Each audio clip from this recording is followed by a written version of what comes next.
Sorria, você está sendo filmado. Estou hoje aqui com Kleber Adorno, poeta, escritor, pesquisador, piloto. Isso é coisa fundamental. Kleber, para começar aqui, você é piloto, né? Tem brevet e tudo mais. Qual a relação entre poesia, pilotar e voar? A abstração, né? Nada melhor do que você contemplar o horizonte, enxergar longe, né? E ao mesmo tempo você enxergar a si mesmo, né? Você integrar-se fora e dentro. Eu acho que essa coisa, né? Costumam dizer às vezes que o escritor, o poeta, né? É aéreo. É verdade. Né? Que está cabeça na lua. Cabeça né? na lua, Lunático. está nas nuvens. Isso. Né? E você está então, literalmente. Né? Literalmente. Então, aliás, antes de eu começar a falar de literatura, como que o senhor começou a se interessar pela questão do voo, de pilotar? Tal? Isso é... meu pai, o avião, na época em que eu brevetei, eu tirei o meu brevet, que é, vamos dizer, a carteira de motorista, né? Né, do piloto, quando eu tinha 17 anos. Então, à época, eu fui inclusive dispensado do serviço militar em razão do brevet, porque havia uma lei na época que quem tinha o brevet, ele já ia para a reserva, isso. Inclusive como oficial da aeronáutica, outras épocas, né? E meu pai era piloto, morreu inclusive de acidente de avião, e me influenciou nisso. Então eu brevetei, voei profissionalmente há algum tempo, né? Mas nessa época, inclusive, eu já havia publicado o livro. Né? Ah, que interessante. E aí já é um ponto interessante. Nessa época, você já tinha publicado, como que você começou a se interessar por literatura? O que você lia? Eu lia bastante, escrevia. Né? Já na escola? Na escola, escrevia bastante na escola. Teve um período em que eu estudei numa escola no interior de São Paulo, chama Escola Técnica Agrícola Estadual José Bonifácio Grande José Bonifácio, a lenda, que é pouco valorizada. Em Jabuticabal. Né? E lá eu escrevia os poemas e mandava para a rádio. E fazia leituras ali na rádio? Lia na rádio. Outros tempos mesmo, né? Porque imagina, lendo literatura, poesia na rádio. Era muito interessante. E você mesmo que ia lá ler ou era o locutor? Não, você era enviava? Era o locutor. Aí depois... E eles sabiam que você era um molequinho? Sabia. Então você era o Rambo da cidade? Eu era um rapazote, 12 anos, né? 11 anos. Mais novo que o Rambo ainda. 12 anos.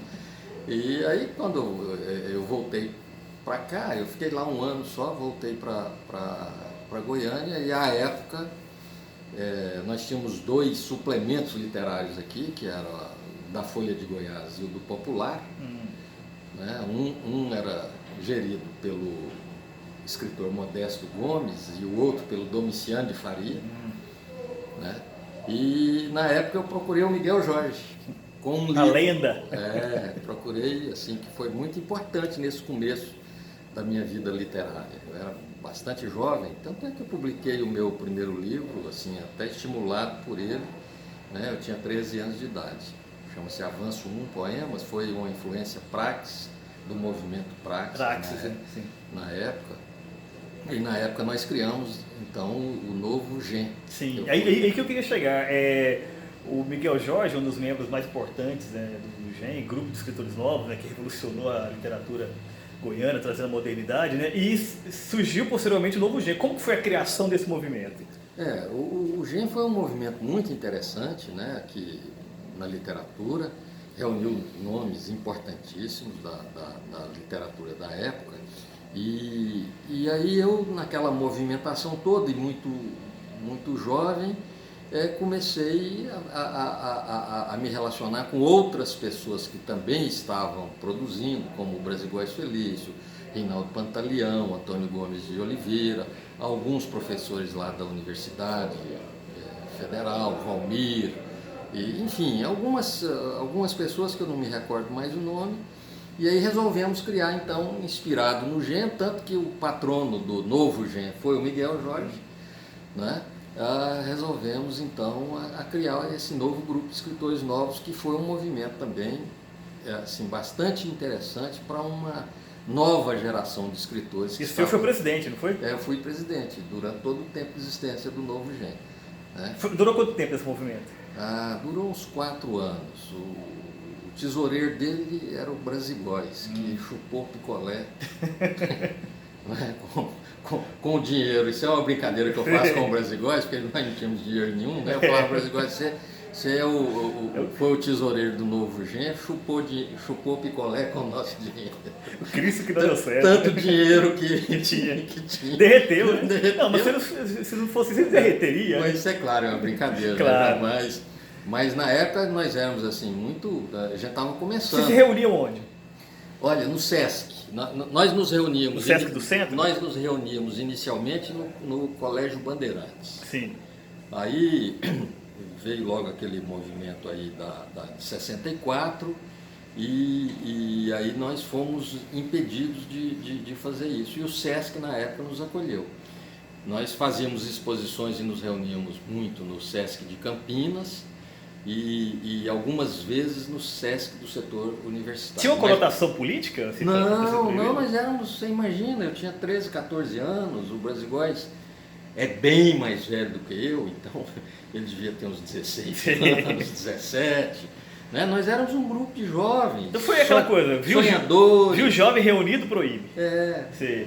Nós éramos sonhadores, né? A gente estava fazendo poesia, né? Literatura.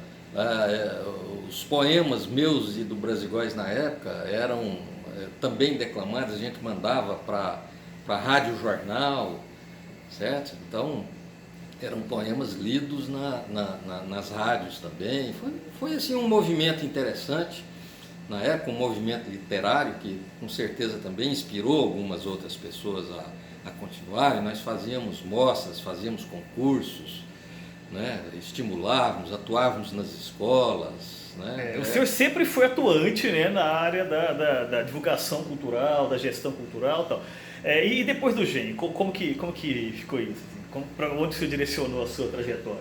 Não, aí, quer dizer, eu continuei escrevendo e posteriormente eu me elegi presidente da UB. Sim. Né? Gestão importante, que modernizou a casa. Eu fui presidente da UB por 2 mandatos e foi nessa condição que eu coordenei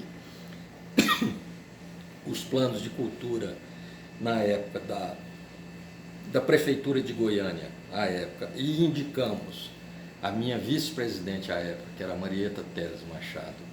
Que vice-presidente, hein? Como assessora cultural da Prefeitura de Goiânia, que é a Secretaria de Cultura. Sim. Né? Então foi a primeira vez e foi uma indicação assim, praticamente feita pela UB, né? Que eu era presidente.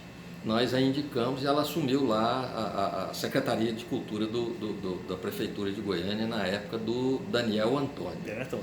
E logo em seguida eu fui convidado, coordenei o plano de cultura na época do governo de Goiás, do governador Henrique Santilli, e fui convidado para assumir a Secretaria Estadual de Cultura. E daí para frente a gente veio aí. Né? Na época do Henrique Santilli foi quando aconteceu o acidente com o Césio, né, em Goiânia. Então, como é que foi lidar com cultura nessa época? Que teve muito preconceito. Então, houve muitas ações, né, para tentar minorar isso. Né? Na época, aliás, porque nessas grandes crises, né, nós estamos aí agora... Como agora, né? Como agora. Senão o pessoal cumprimentar aqui.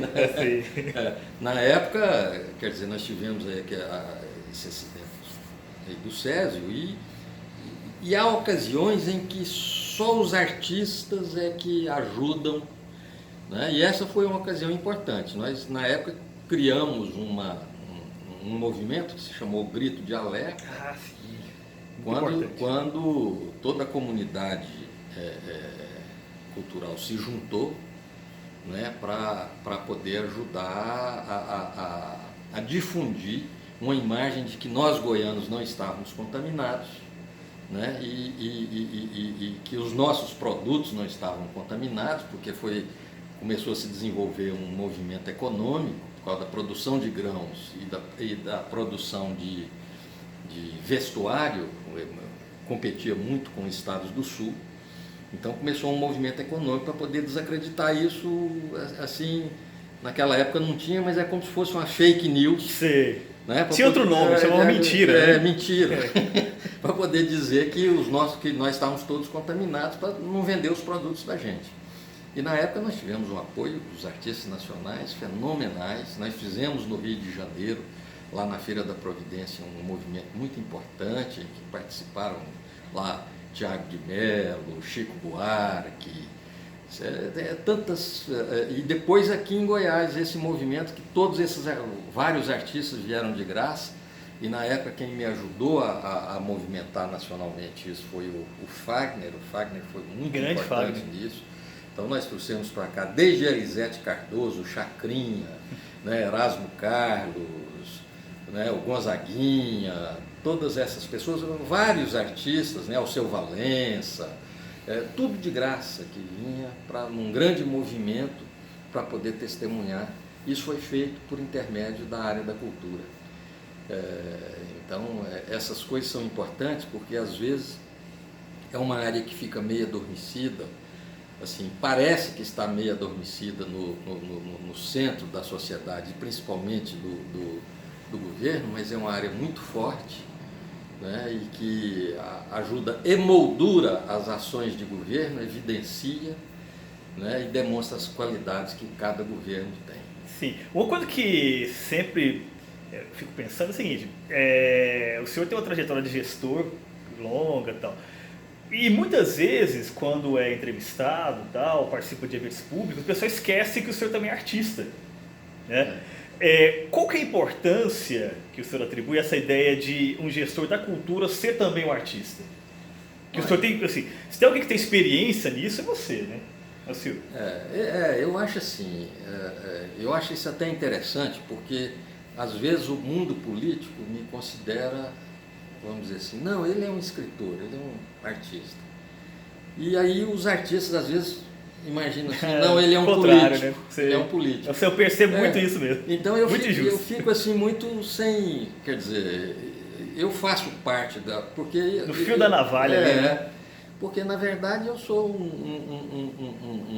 um artista, vamos dizer assim, um escritor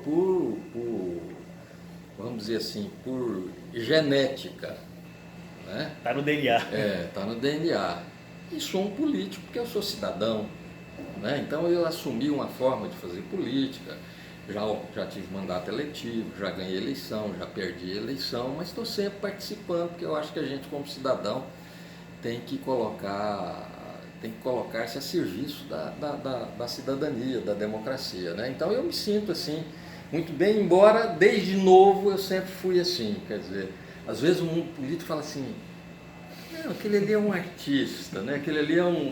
Deixa de lado, às vezes o artista fala assim, não, aquele ali é um político, né? Quer dizer, mas a gente vai aí contribuindo, fazendo as coisas que a gente precisa fazer, né? E é importante, porque o artista, fazendo a gestão, conhece as pessoas, conhece as demandas, sabe como, às vezes, até conversar, né, numa reunião de uma maneira direta, tal. A sua experiência vai nessa direção também?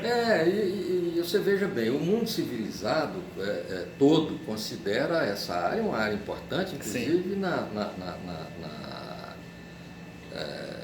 na geração de riqueza, né, da cultura. O mundo civilizado é assim, nós ainda estamos aprendendo isso, né? Tanto que institucionalmente nós temos às vezes algumas dificuldades.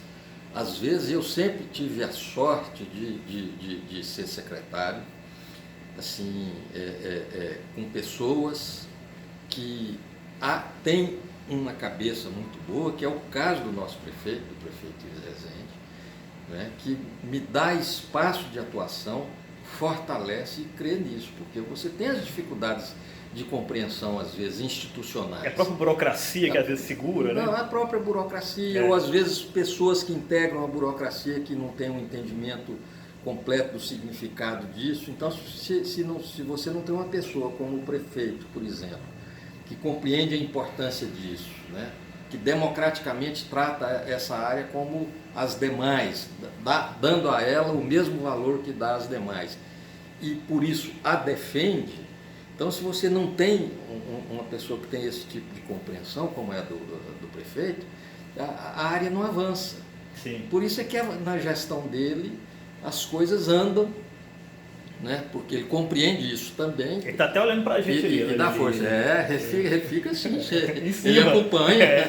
ele acompanha sempre. Então, é assim, é a 6ª vez que eu sou secretário, né?